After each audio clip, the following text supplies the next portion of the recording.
Welcome back to Project Sunday. And today we have the start of two major restoration projects.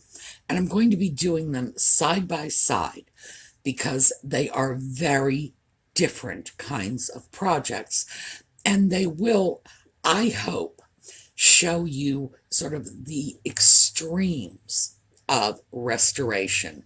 Like how much do you really want to bite off? Because one of them is going to be a full restoration, everything's going to be redone. And the other is going to be a restoration designed to retain as much of the original finish as possible. So, when we come back,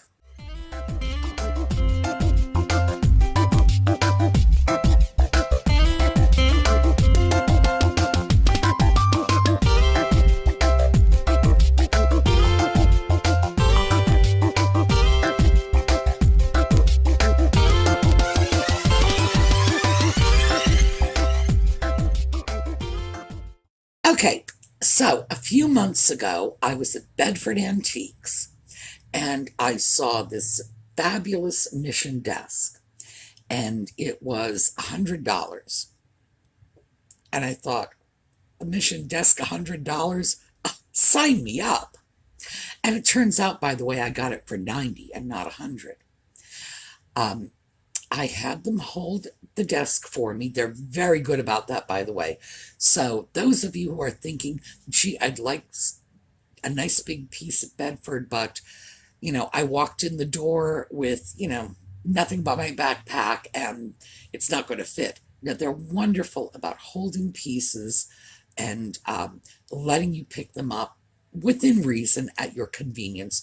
Although they have told me that they've held pieces for more than a year for people. So Bedford is extremely accommodating. So the mission desk has come home with me. So let's start by taking a look at some pictures of the desk.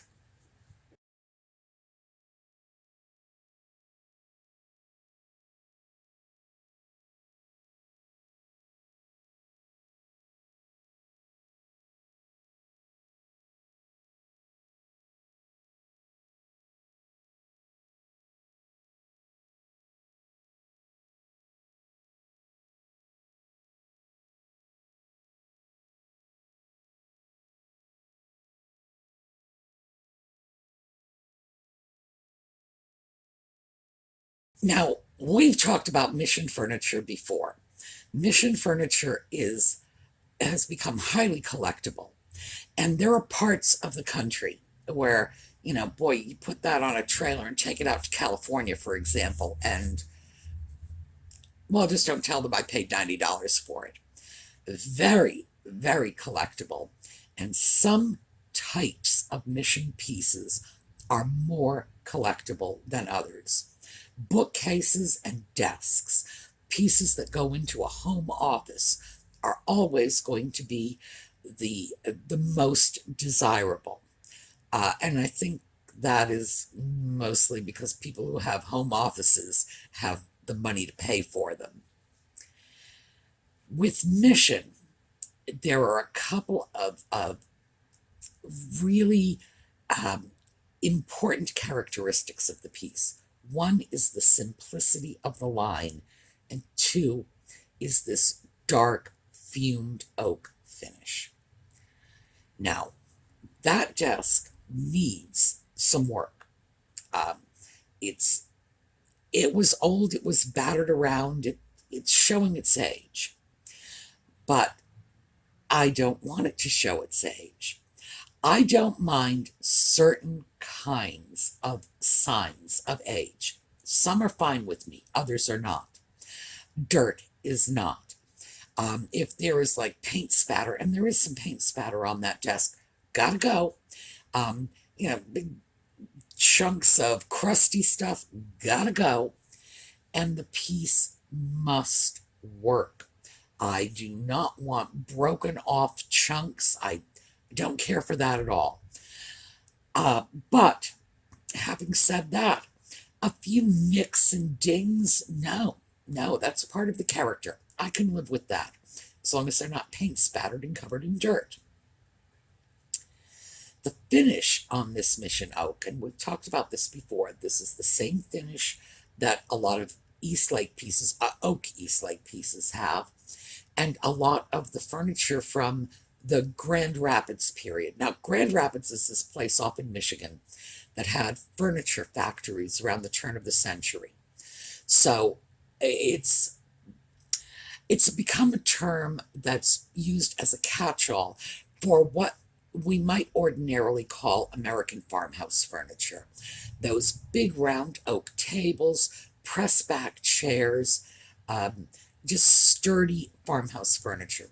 Grand Rapids stuff. Beautiful oak pieces. And I've mentioned this before, they had a fumed finish, like the Eastlake bookcase. Shoved them in a room and saturated them with ammonia fumes. Now, ammonia, boy, you can do some incredible things with ammonia. If you want to age a piece of brass, now, I think I've mentioned this before, when I get my brass pieces for lamps, the brass fittings, I always get unfinished brass, because if I want it to be shiny new, it's shiny new. And if I want a little more age, I will just treat it with ammonia, and it will just mellow that brass out beautifully. That was the same principle as they were using for the old oak. Eastlake was very heavily influenced by the Gothic furniture. He was in England. There was Gothic furniture out there. He certainly saw it. Beautiful oak pieces, and when we start talking about old oak, in England, old oak is 400, 500, 600 years old. It's not, our sort of little, 100-year-old oak. Now, theirs was just ancient. And over time, oak darkens, gets a very mellow sort of tone to the color. And you can certainly see that by going into any random store, looking at the furniture they have available, or even flooring. Modern oak is light. It wasn't treated with ammonia. You can't do this anymore. With good reason, ammonia is really dangerous. And I use ammonia to clean. I should just throw this little thing in right now because it's topical. I clean my windows with ammonia. I clean my bathroom and my kitchen with bleach. Never, ever, ever mix the two. Mixing ammonia and bleach fumes can be fatal. So don't do that.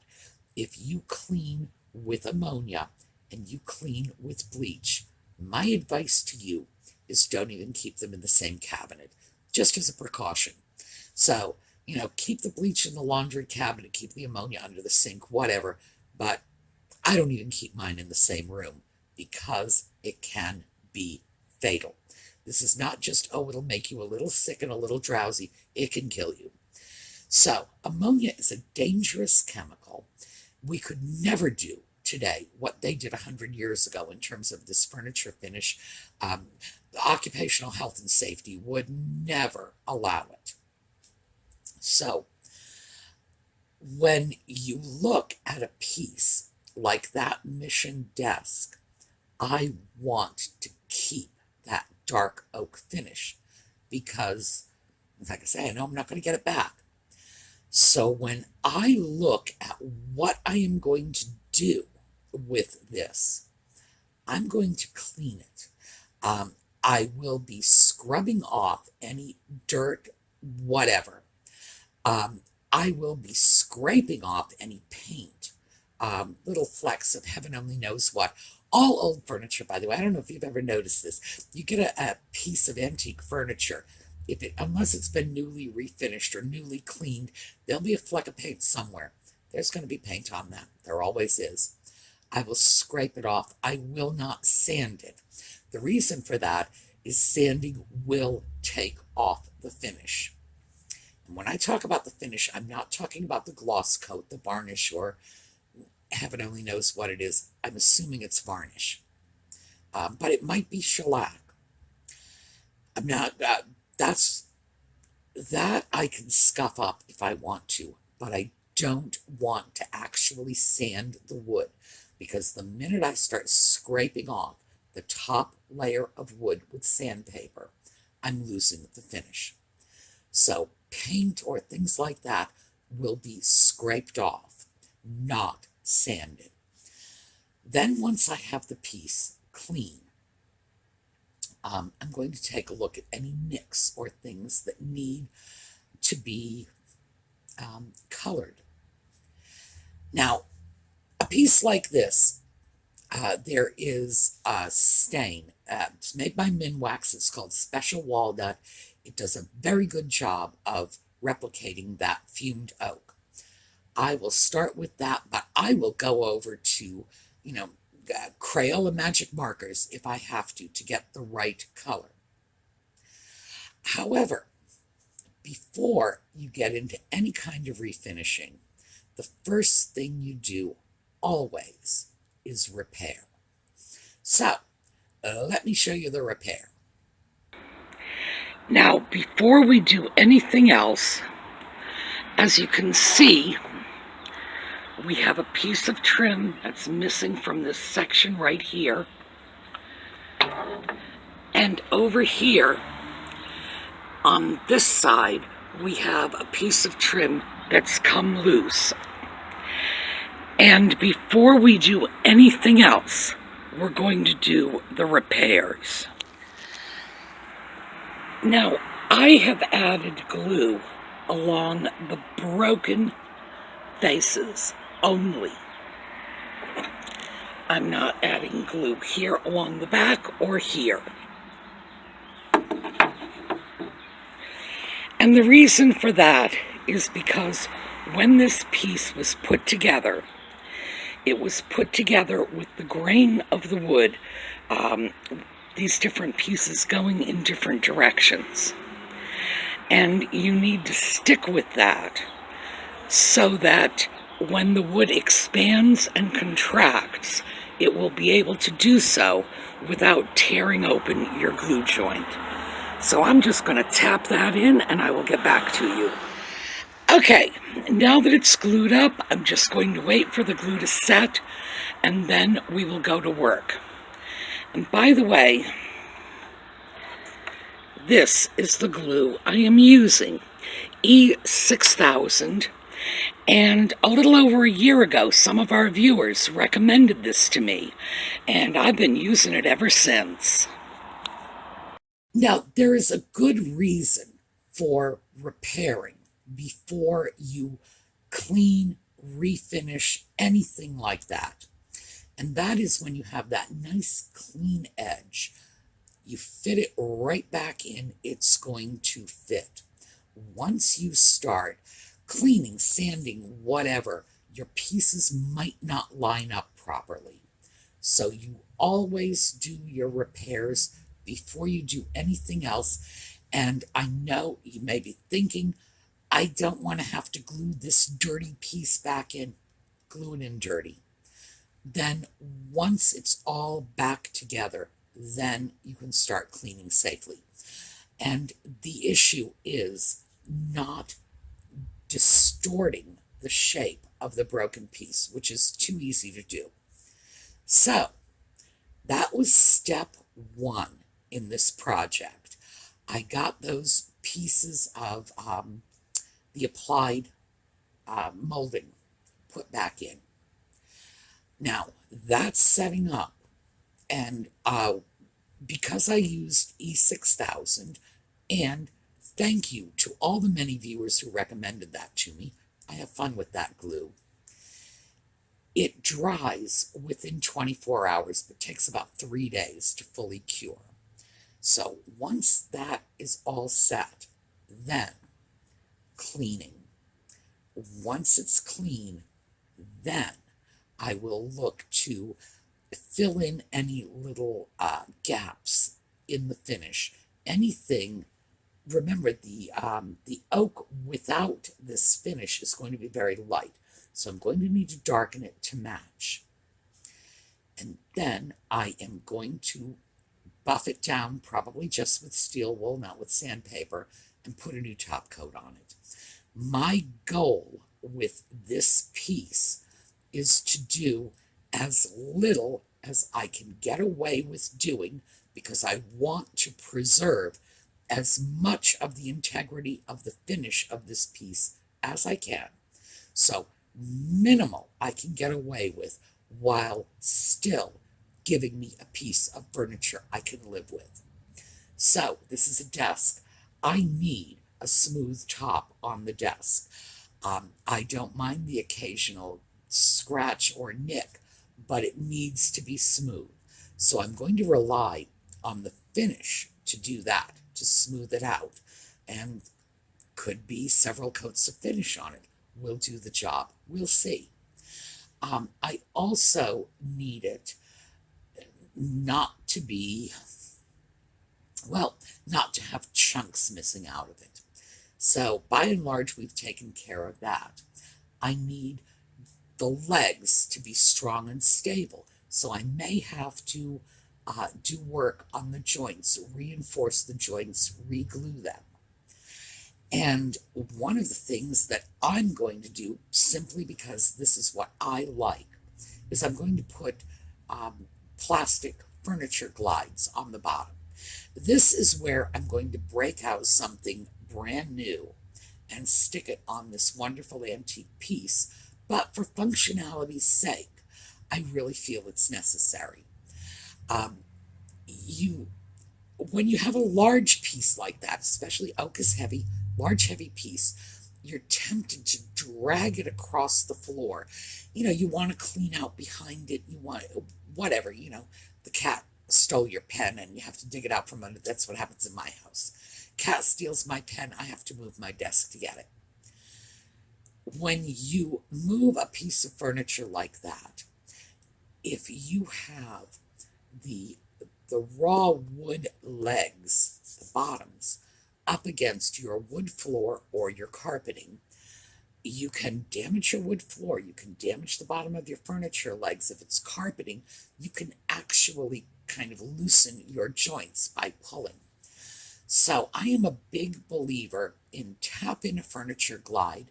It's not a permanent amendment to the piece. Yes, you are putting a hole, but you are putting a hole on the underside of the leg where it's never going to be seen. And if in the future somebody says, oh my goodness, look at this plastic, they can take it out. Many pieces of furniture at the turn of the century had metal glides. I do not recommend the use of metal glides because as metal glides wear thin, they can become highly dangerous. You just sharp, jagged bits of metal, people can get hurt on them, and I know I've seen it happen. So, glides underneath the furniture legs. I had considered the possibility of glides on the drawer, and it may come to that. I am hoping that all the drawer needs for really good functioning is to wax it. And we're going to take a look at that, how you do this. So that is where we're going with the Mission Desk project. Then, next up, and these two are going side by side because there will be drying time, there will be waiting for glue time on one project, we'll move over to the other, etc. So, the next piece we're going to work on is the dental cabinet that I purchased at Lutz last week. I went back to Lutz, and because I don't have the piece yet, they're delivering it. Isn't that lovely of them? They are delivering it. I went back to Lutz and filmed the piece. And let me show you the film, because there was a reason I filmed it the way I did.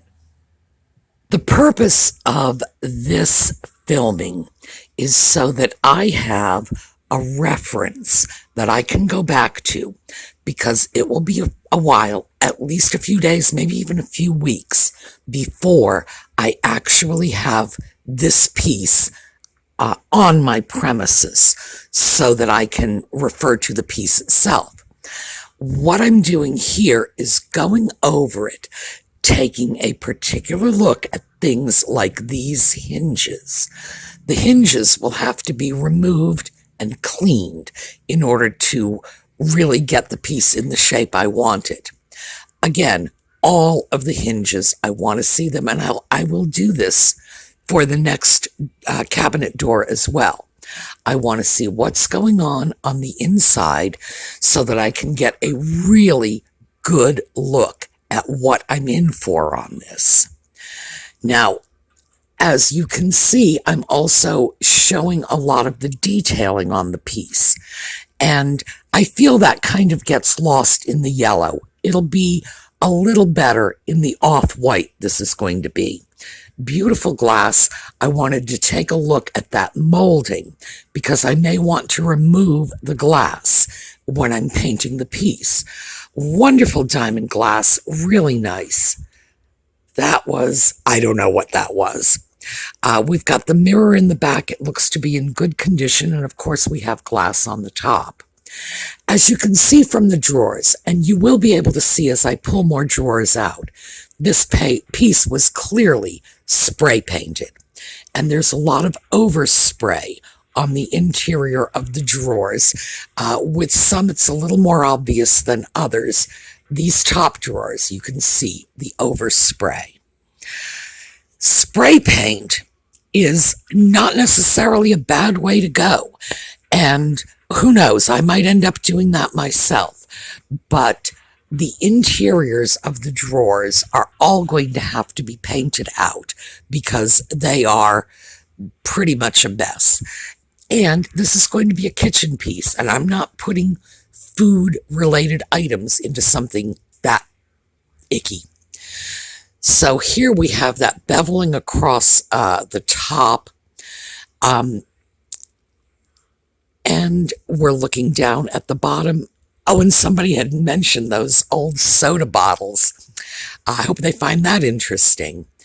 The nice rounded corners, very 1930s sort of touch. As we come around the other side, again, we're seeing the rounded corners. And these are things that I want to make sure, whatever I do, I am not doing anything that will obscure or take the focus away from the nicer pieces of this piece. That is my reference film, so I can pull it out, take a look at all the features of the piece before it's delivered, because they can deliver it when they want to. I don't need it this week, next week, whenever. So I'm not sure when I'm going to get it, but I do want to make some plans. And that film is going to give me the information I need to do planning. What's going to happen with it is I will be removing all the removable parts. That means the doors, and you notice I film the hinges, so I will know when that piece comes, I'm going to know exactly how to take those doors off the hinges. The doors will be removed from the hinges. The drawers will be removed from the piece. That piece of black glass on the top is going to be removed. I didn't see the back. It's possible I may remove the mirror that is functioning sort of as a backsplash, if you will. Drawers will come out, knobs will come off. So I will be left with the carcass, the case. We spoke about case furniture last week. The case by itself. When it is stripped down to that point, then I am going to sand. I need to rough up the surface. I need to get all of the gloss off. That paint wasn't too glossy, but it did have a bit of a gloss. And whenever you're repainting, you want to get as much of the gloss off as possible so that your next coat of paint has something not so slick, something a little more porous to grab onto. That's going to be sanded carefully, cleaned off. Then I will begin painting. I will probably paint the interior of the door, of the drawers, um, the interior of there was one cubby. The others are all enameled, so I don't have to worry about that. The reason I will be doing interior painting is because it's going into the kitchen. And if it's going into the kitchen, it's going to hold items that are going to come in contact with food. And I need it to be clean. So those areas are all going to be repainted as well. They're going to be cleaned and so on, repainted, and then eventually, of course, it will all be put back together again. When it is put back together, at this point, I will make some stylistic changes. This piece was in a dentist's office, so in all likelihood, it never had any artwork on it. Kitchen pieces from this era did have artwork. They had little painted flowers or whatever, water transfer, water release transfers, things like that would have been on the piece. And I do want to put at least some small decorative element onto the door of the central cubby. I'm not going to do that because I am no artist. But you know what? We've got an artist. And as soon as I agreed to buy the piece, before I even paid for it, I sent Lisa from DesertDragonworks an email and said, Lisa, here's what I'm doing. And I want to rope you into helping me with this. I believe what I am going to do is once I have that little central cubby painted, I'll box it up, I'll send it to Arizona, and we'll see what Lisa can do in terms of a nice Art Deco design.